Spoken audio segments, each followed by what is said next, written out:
اعوذ باللہ من الشیطان الرجیم بسم اللہ الرحمن الرحیم۔ یہ سورہ نور کی آیت نمبر 6 ہے۔ والذین یرمون ازواجہم، والذین اور وہ لوگ یرمون جو تہمت لگاتے ہیں ازواجہم اپنی بیویوں پر،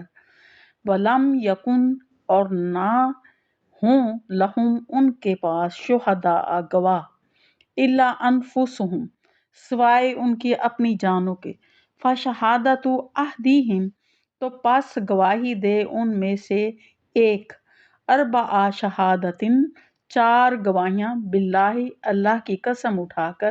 انہو کہ بے شک وہ، لمن الصادقین کہ وہ سچوں میں سے ہے، والخامسات اور 5ویں مرتبہ، انا یہ کہ لعنت اللہ اللہ کی لعنت ہو، علیہ اس پر، ان کانا ان اگر کانا وہ ہو، من الکاذبین جھوٹوں میں سے، وَيَدْرَأُ عنہا اور ٹل سکتا ہے، عنہا اس سے، عذاب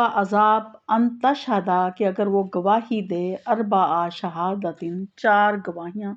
باللہ اللہ کی قسم اٹھا کر، انہو کہ بے شک وہ ہے، ان من الکاذبین جھوٹوں میں سے، والخامسات اور 5ویں مرتبہ، انا یہ کہ غضب اللہ اللہ کا غضب ہو، علیہا اس پر یعنی اس عورت پر، ان کانا من الصادقین اگر ہو وہ سچوں میں سے یعنی اس کا خامد اگر وہ سچوں میں سے ہو، تو انا غضب اللہ علیہا یعنی اس پر، یعنی ہا کا لفظ ہے عورت کے لیے اور ہو کا لفظ جو ہے وہ مرد کے لیے ہے، تو پھر مرد اس کا قسم اٹھا لیتا ہے 4 مرتبہ، اور 5ویں مرتبہ وہ کہتا ہے کہ اگر اس پر اللہ کی لعنت ہو اگر وہ جھوٹوں میں سے ہے، تو 5ویں مرتبہ جو ہے پھر یہ ہے کہ عورت اگر مطلب الزام لگاتی ہے تو پھر اس کے بعد اربع شہادتن 4 دفعہ وہ قسم کھائے گی، باللہ اللہ کی، لمن الکاذبین کہ وہ جھوٹوں میں سے ہے، والخامسات اور 5ویں مرتبہ، انا یہ کہ غضب اللہ اللہ کا غضب ہو، علیہا اس پر یعنی وہ اپنے آپ پر وہ کہہ رہی ہے، ان کانا کہ اگر ہو، من الصادقین کہ اس کا خامن جو ہے وہ سچوں میں سے ہو، تو پھر یعنی مجھ پر، اس سے مراد ہے غضبہا علیہا یعنی اس پر یعنی اس عورت پر جس پر الزام لگا ہے، ولولا فضل اللہ اگر نہ ہوتا اللہ کا فضل، علیکم تم پر، ورحمتہ اور اس کی رحمت، وان اللہ تواب حکیم کہ بے شک اللہ تعالیٰ توبہ قبول کرنے والا اور حکمت والا ہے۔ تو یہ آیت جو ہے یہ آیات لعان کہلاتی ہے، یعنی کہ لعان کے مطلب ہے لعنت بھیجنا اور دوسرے کے لیے غضب الہی کی بد دعا کرنا۔ اگر خامد اپنی بیوی پر زنا کا الزام لگائے یا یہ کہے کہ یہ بچہ مجھ سے نہیں، اور اس کی بیوی اس الزام کی نفی کرے تو اس کا مطالبہ کرے کہ اس نے چونکہ مجھ پر جھوٹا الزام لگایا ہے اس لیے اس پر تہمت کی سزا جو ہے وہ جاری کی جائے، تو اس وقت شوہر سے مطالبہ کیا جائے گا کہ وہ اپنے اس الزام کی تائید میں 4 گواہ پیش کرے۔ اگر اس نے 4 گواہ پیش کر دیے تو عورت پر زنا کی حد جو ہے لاگو کی جائے گی۔ اگر وہ گواہ پیش نہیں کر سکے گا تو اس سے 4 مرتبہ یہ قسم اٹھوائی جائے گی کہ وہ اپنے الزام میں سچا ہے، اور 5ویں مرتبہ یہ کہے گا کہ اس پر اللہ کی لعنت ہو اگر وہ جھوٹا ہو۔ تو اسی طرح سے اگر شوہر قسمیں نہ اٹھائے اور اگر شوہر انفاذ کہنے سے رکے تو اس وقت تک قید کیا جائے گا جب تک یا تو وہ اپنے آپ کو جھوٹا کہے یا 5 مرتبہ قسم کھائے۔ اگر وہ اپنے جھوٹا ہونے کا اقرار کرتا ہے تو اس پر قذف یعنی جھوٹا الزام عائد کرنے کی سزا جو ہے وہ 80 کوڑے نافذ کی جائے گی، اور اگر خاوند قسمیں کھا لیتا ہے اور بیوی اس کے باوجود اسے جھوٹا قرار دیتی ہے تو بیوی سے کہا جائے گا کہ وہ بھی اسی طرح 4 مرتبہ قسمیں کھائے کہ وہ شخص جھوٹا ہے، اور 5ویں مرتبہ کہے کہ اگر اس کا خامند سچا ہے تو اس پر یعنی کہ مجھ پر اللہ کی لعنت ہے، تو پھر یہ ہے کہ وہ زنا کی سزا جو ہے وہ پائے گی یا قسمیں اٹھائے گی۔ تو مطلب اس کا خامد قسمیں اٹھا لیتا ہے تو پھر اس کو زنا کی سزا ملے گی، اور اگر عورت جو ہے وہ یا قسم کھائے گی تو پھر اس طرح سے جو ہے وہ جو جھوٹا ہوا اس کو اگر دونوں ہی قسمیں کھا لیتے ہیں تو پھر کسی پر سزا نہیں ہوگی، بلکہ ان میں قاضی جو ہے ان کو بار بار اس بات کو یاد دلائے گا کہ اللہ تعالیٰ جو ہے وہ دیکھنے والا ہے، اور آخرت کی سزا جو ہے اس دنیا کی سزا کے مقابلے میں زیادہ سخت ہے۔ تو اس کے باوجود دونوں قسمیں اٹھا لیتے ہیں تو ان کی جدائی کروا دی جائے گی، اور اس کے بعد ان کی طلاق ہو جائے گی، اور عورت جو ہے وہ بچہ عورت کی طرف منسوب کر دیا جائے گا، اور مرد جو ہے اس کی وراثت میں سے اس بچے کو کچھ نہیں ملے گا، اور ماں کی وراثت میں جو کچھ ہوگا وہ اس بچے کو ملے گا، اور معاشرے کے اندر ہر ایک کو منع کر دیا جائے گا کہ وہ کسی قسم کی زنا کا طعنہ اس پر نہ لگائے اور نہ ہی بچے کو حرامی بچہ کہے۔ تو یہ سلسلہ جو ہے وہ اس لیے شروع کیا گیا تاکہ کسی کی جرت نہ ہو کہ کسی پر وہ جھوٹی تہمت لگائے۔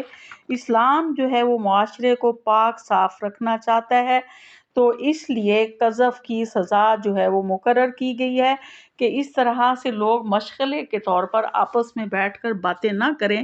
اگر کوئی اس طرح کا الزام کسی پر لگاتا ہے تو اسے یا تو ثبوت پیش کرنے ہوتے ہیں، 4 گواہ پیش کرنے ہوتے ہیں، اگر 4 گواہ پیش نہیں کرتا تو پھر اس پر حد قذف جو ہے وہ جاری کر دی جائے گی، یعنی اس پر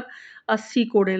اس کو لگائے جائیں گے۔ اور اگر میاں بیوی کا آپس کا معاملہ ہے اور ان میں سے کوئی بھی گواہ نہیں پیش کر سکتا، بیوی جو ہے اگر مرد پہ الزام لگاتی ہے اور گواہ پیش نہیں کر سکتی تو وہ پھر قسمیں اٹھائے گی اور 5ویں دفعہ اپنے اوپر جو ہے وہ لعنت کی قسم کھائے گی کہ میں سچوں میں سے ہوں اور وہ جھوٹوں میں سے ہے۔ تو اس طرح سے دونوں کی سزا تو معاف ہو جائے گی، لیکن آخرت کی سزا جو ہے وہ اس سے زیادہ سخت ہوگی، چونکہ اسلام جو ہے معاشرے کو پاکیزہ رکھنا چاہتا ہے، اور وہ یہ نہیں چاہتا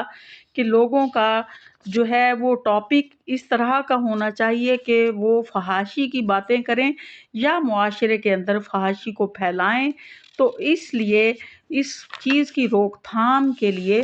جو ہے وہ یہ حد قذف جو ہے وہ لگائی گئی ہے تاکہ معاشرہ پاک صاف رہے اور بری باتیں کرنے سے بھی لوگ بچتے رہیں، اور اگر کوئی غلط بیانی سے کام لیتا ہے تو اس کے لیے سزا جو ہے وہ مقرر کر دی گئی ہے۔ اس کے بعد جو ہے وہ اگلی آیات شروع ہوتی ہیں، ان الذین جاؤ بالافک، ان الذین بے شک وہ لوگ جاؤ جو آئے بالافک بڑے بہتان کے ساتھ، اسوۃ ایک جماعت منکم تم میں سے، لا تحسبوہ نہ وہ گمان کرے اسے، شرن برا ہے، لکم تمہارے لیے، بل ہوا خیر لکم بلکہ وہ اچھا ہے تمہارے لیے، بہتر ہے، لکل امرن ہر آدمی کے لیے ہے، ہر شخص کے لیے ہے، منہم ان میں سے، مقتصبہ جو اس نے کمایا، من الاسم گناہ میں سے، والذی اور وہ، تولا جو لوٹا، کبرہ بڑے حصے کے ساتھ، منہم اس میں سے، لہو اس کے لیے ہے، عذاب عظیم بڑا عذاب۔ لولا کیوں نہ، اذ سمیعتموہ جب سنا اس کو تم نے، ظنا گمان کیا، المومنون مومن مردوں نے، والمومنات اور مومن عورتوں نے، بانفسہم خیرا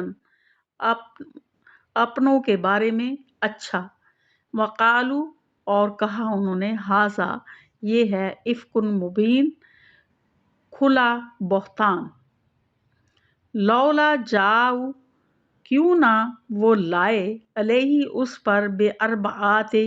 4 شہداء گواہ، وَإِسْلَمْ یاتو، اور اگر پس جب نہ لائے، بے شہدائے اس پر گواہ، فَأُولَئِکَ عِندَ اللہِ هُمُ الْکاذِبُونَ، تو وہی لوگ ہیں اللہ کے نزدیک جھوٹے۔ وَلَوْلَا فَضْلُ اللہِ عَلَيْکُمْ، اگر اللہ کا فضل نہ ہوتا تم پر، وَرَحْمَتُہُ، اور اس کی رحمت، فی الدنیا، دنیا میں، وَالْآخِرَةِ، اور آخرت میں، لَمَسَّکُمْ، تو ضرور چھو لیتا، فی ما افضتم، جس کے ساتھ تم لوٹے تھے، فیہ، اس میں، عذاب عظیم، ایک بڑا عذاب۔ اس تلقونہ، جب اسے اپنی زبانوں پر، تلقونہ، تم کہتے تھے، بی السناتکم، اپنی زبانوں پر، وتقولون، اور تم کہتے تھے، بی افواہکم، اپنے منہوں سے، ما لیس لکم بہ علم، جس کا ما نہ تھا، لیسا، نہیں، لکم، تمہارے پاس، بہ، اس کا، علم، وتحسبونہ ہینا، اور تم اسے گمان کرتے تھے ہلکی بات، وہو عند اللہ عظیم، اور اللہ کے نزدیک وہ بہت بڑی بات تھی، ولولا، اور کیوں نہ، اذ سمعتموہ، جب تم نے سنا اس کو، تم نے کہا، ما یکون لنا، نہیں ہے ہمارے لیے، ان نتکلم، کہ ہم کہیں، بہذا، ایسی بات، سبحانک، پاک ہے تو، ھذا بہتان عظیم، یہ بہت بڑا بہتان ہے، یعظکم اللہ، تمہیں نصیحت کرتا ہے اللہ تعالیٰ، ان تعودوا، کہ تم نہ کرو، لمثلہ، ایسا کام، ابداً، کبھی بھی، ان کنتم مؤمنین، اگر تم مومن ہو، وَیُبَیِّنُ اللہِ، اور بیان کرتا ہے اللہ تعالیٰ، لَکُمُ الْآیَاتِ، تمہارے لیے نشانیاں یا آیات، احکامات، وَاللہ علیم حکیم، اور اللہ تعالیٰ علم والا اور حکمت والا ہے۔ تو اس کا بامحاورہ ترجمہ ہے کہ بے شک جو لوگ بڑا بہتان لائے، تم میں سے ایک جماعت ہے جو اسے اپنے لیے برا گمان نہ کرو، بلکہ وہ تمہارے لیے بہتر ہے، ان میں سے ہر آدمی کے لیے جتنا اس نے گناہ کیا ہے اور جتنا اس نے اس میں حصہ لیا، اس کے لیے بڑا عذاب ہے۔ جب تم نے وہ بہتان سنا تو کیوں نہ مسلمان مردوں اور مسلمان عورتوں نے اپنوں کے بارے میں اچھا گمان رکھا، اور انہوں نے کیوں نہ کہا، یہ صریحاً بہتان ہے، اور وہ ان پر 4 گواہ کیوں نہ لائے، پس جب وہ گواہ نہ لائے تو اللہ کے نزدیک وہی جھوٹے ہیں۔ اور اگر تم پر دنیا اور آخرت میں اللہ کا فضل اور اس کی رحمت نہ ہوتی تو جس شغل میں تم پڑے ہوئے تھے، تم پر ضرور بڑا عذاب واقع ہو جاتا، جب تم ایک دوسرے سے سن کر اسے اپنی زبان پر لاتے تھے